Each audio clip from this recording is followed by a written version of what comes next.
महादेव, जागो महादेव। तो मेरी प्यारी बहनों, आज हम फिर से आ गए एक भजन लेके आप सबके सामने। और भजन का नाम है ऐसा डमरू बजाया भोलेनाथ ने। बहुत ही प्यारा सा भजन है, मेरे साथ गाइएगा और गवाइएगा जरूर। अगर मेरा भजन पसंद आता है तो मुझे लाइक, सब्सक्राइब, शेयर करना बिल्कुल ना भूलें और ऐसे ही मुझे कमेंट करते रहें। चलते हैं तो शुरू करते हैं।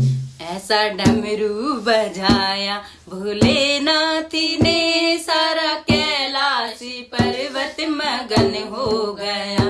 ऐसा डमरू बजाया भोलेनाथ ने, सारा कैलाश पर्वत मगन हो गया। सारा कैलाश पर्वत मगन हो गया। सारा कैलाश पर्वत मगन हो गया। सारा कैलाश पर्वत मगन हो गया। सारा कैलाश पर्वत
ऐसा डमरू बजाया भोलेनाथ ने। तो मेरी प्यारी बहनों, ये भजन आपको कैसा लगा मुझे कमेंट करके जरूर बताएं। अगर मेरा भजन पसंद आता है तो लाइक, सब्सक्राइब, शेयर करना बिल्कुल ना भूलें और मुझे ऐसे ही सपोर्ट करते रहें। तो मैं आज की करती हूँ ओम नमः शिवाय। राधे राधे।